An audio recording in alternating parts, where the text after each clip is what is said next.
मैं हुकूमत को आखिरी वार्निंग देना चाहता हूं कि जुमे की नमाज से पहले पहले इसमें तरमीम कर लो, वरना इस मुल्क में लब्बैक या रसूल अल्लाह की ऐसी तहरीक चलेगी जो नबी की नबूवत, खत्म नबूवत के खिलाफ सोच रखते हैं, उसके लिए पाकिस्तान में जीना मुश्किल कर देंगे। टीएलपी की हिमायत और मदद करने वाले क्या अब खुद अपनी ही पॉलिसी के नतायज भुगतने पर मजबूर हैं?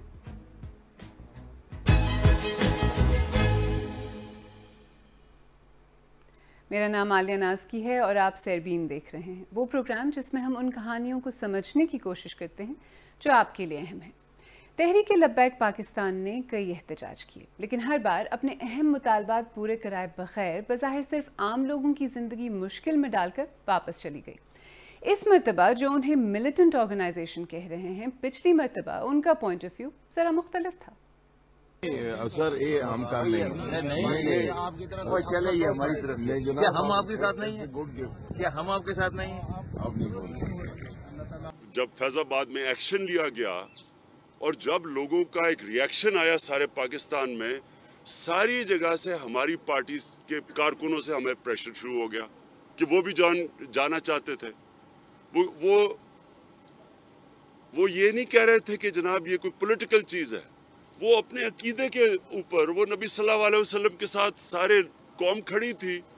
मैं हुकूमत को आखिरी वार्निंग देना चाहता हूं कि जुमे की नमाज से पहले पहले इसमें तरमीम कर लो, वरना इस मुल्क में लब्बैक या रसूल अल्लाह की ऐसी तहरीक चलेगी, ये तुम्हारी हुई लूटी हुई दौलत भी काम नहीं आएगी, ये फरसूदा निजाम को भी आग लगा देंगे।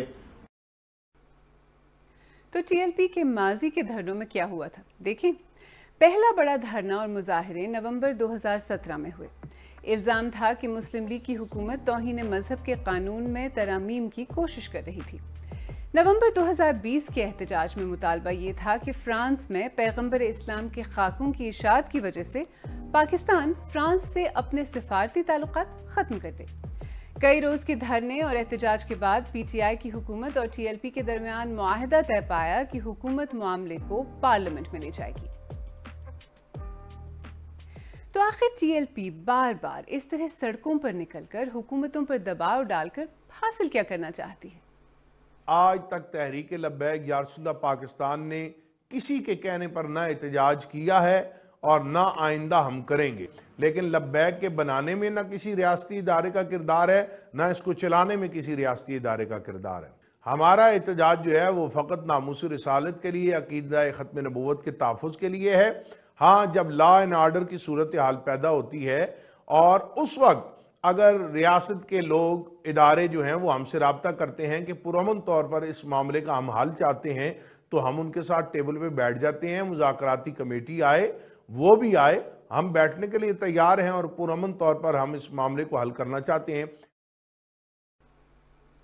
पाकिस्तान सुप्रीम कोर्ट के जस्टिस फायज ईसा का टीएलपी पर फैसला आपको याद है?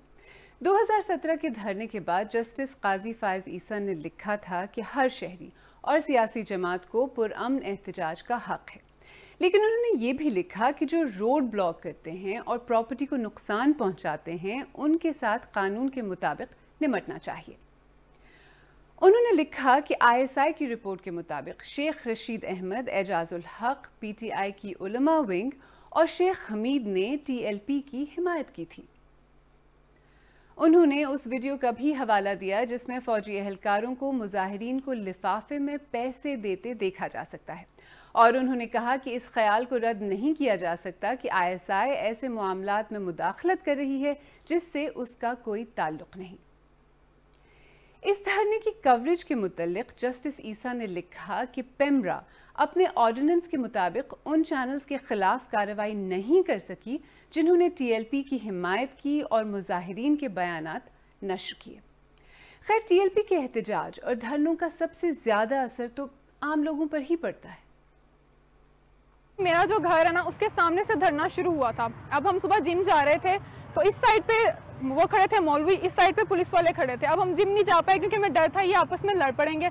हम वापस घर चले गए। अपने मुल्क का इमेज खराब कर रहे हैं और अपना नाम खराब कर रहे हैं। हालांकि ये एक इस्लामी जमात थी, इनको चाहिए था कि अल्लाह अल्लाह करते, जो कम से कम लोगों को ख्याल करते। इन्होंने क्या सियासत में एंट्री दे दी है और उस ऊपर से जो है ना इस तरह तशद्दुद मुजाहरे करके मतलब अच्छा फील नहीं हो रहा। इरिटेशन फ्रस्ट्रेशन के अलावा गुस्सा फील होता है, क्योंकि अब देखें हम फिर घर में बंद हो जाते हैं, ना फिर यूनिवर्सिटी आ पाते हैं, ना फिर कोई और काम कर पाते हैं, नेट डाउन हो जाता है। प्रोटेस्ट करना हर इंसान का हक है, अपनी बात करना, लेकिन एक तरीकाकार होता है। हम अपनी तकलीफ़ का इजहार करें, लेकिन उस इजहार के दौरान हम दूसरे इंसान को तकलीफ़ दें तो वो गलत बात होती है। इतने हम देख रहे थे तो ताजिरों के मसले आ रहे थे, इतने फ्रूट्स के जो वो थे कंटेनर्स वगैरह वो फंस गए थे, उसकी वजह से कितना नुकसान वगैरह वो। क्या आप टीएलपी के धरनों की वजह से मुतासिर हुए हैं? इस मामले पर आपकी क्या राय है? हमें कमेंट सेक्शन में बताएं।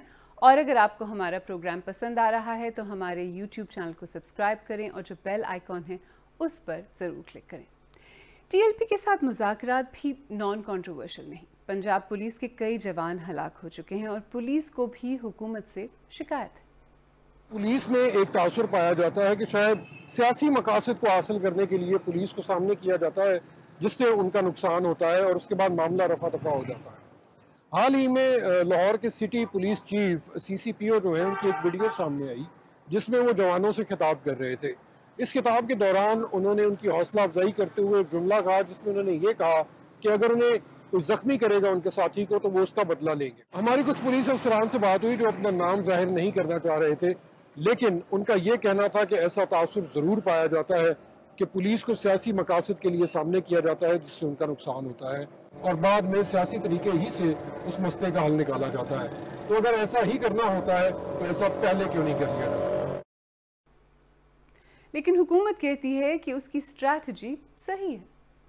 देखें, जब मैं आपसे ये कह रहा हूं कि मैं जुमे हफ्ते को फिर बात करने के लिए तैयार हूं, लेकिन बात तभी होगी जब ये वापस चले जाएंगे। मेरी साथ रिजवी साहब से फोन पर भी बात हुई है, मेरी 2-3 मुलाकातें हुई हैं। ये बात आगे नहीं बढ़ रही। जब नहीं बढ़ रही तो वजारत दाखिला ने कौम की हिफाजत के लिए, बच्चों की हिफाजत के लिए, प्राइवेट प्रॉपर्टी और माल और जायदाद के लिए रेंजर्स को पंजाब की दरखास्त पर 60 दिन के लिए तलब किया है, जहां पंजाब की हुकूमत चाहे उनको इस्तेमाल कर सकती है। और वो इसलिए किया गया है ताकि मुल्क में कोई ऐसी फजा ना पैदा हो जाए कि जो ये सोच रहे हैं उससे बिल्कुल उलट हो जाए।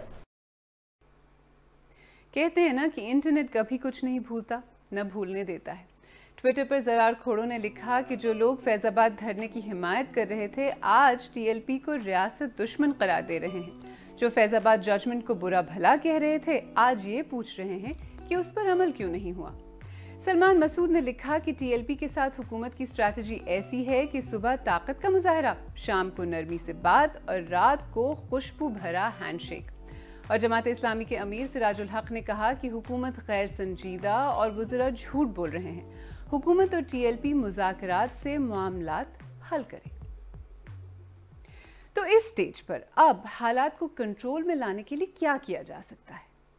रियासत को एक तो अपनी अपीजमेंट पॉलिसी ख़त्म करनी पड़ेगी और दूसरा कन्फ्यूजन भी ख़त्म करनी पड़ेगी। एक क्लियर पोजीशन लें कि जिसने भी कानून तोड़ा है रियासत अपने कानून की रिट इस्टेब्लिश करेगी। ये नहीं हो सकता कि एक दिन ये कहा जाए कि इनके और हमारे मकासद सेम है, सिर्फ तरीक़ाकार फ़र्क है, और दूसरे दिन जो है वो डंडे बरसाए जाए। फिर एक दिन इनके साथ हाईएस्ट लेवल के ऊपर मुआहदे तय किए जाए, दूसरे दिन कहा जाए कि जी ये तो इंडियन फंडिंग है इनकी। अपनी पॉलिसी के ऊपर नज़रसानी करें और उसके बाद जो है एक क्लियर कट पोजीशन बनाएं, पार्लियामेंट में इस बात को लेकर आए, सब लोग डिस्कस करें इसको किस तरीके से इस मामले से निपटना चाहिए और कंसेंसस के साथ एक पॉलिसी हमेशा के लिए बना लेनी चाहिए। पीसफुल प्रोटेस्ट या पुरअमन एहतजाज एक बुनियादी जमहूरी हक है। टीएलपी के एहतजाज और धरनों के नतीजे में हर बार मेजर डिस्ट्रप्शन, तशद्दुद, यहाँ तक कि हलाकतें भी होती हैं। लोग कहते हैं कि अब तक हर हुकूमत ने वक्ती और फौरी तौर पर मसला हल करने के चक्कर में एक ऐसा लॉन्ग टर्म मसला पैदा कर दिया है जो हर कुछ अरसे बाद सामने आकर खड़ा हो जाता है। एक ऐसा मसला जिसका हल एक वाज़ेह और लॉन्ग टर्म स्ट्रैटेजी के बगैर निकलता नजर नहीं आता।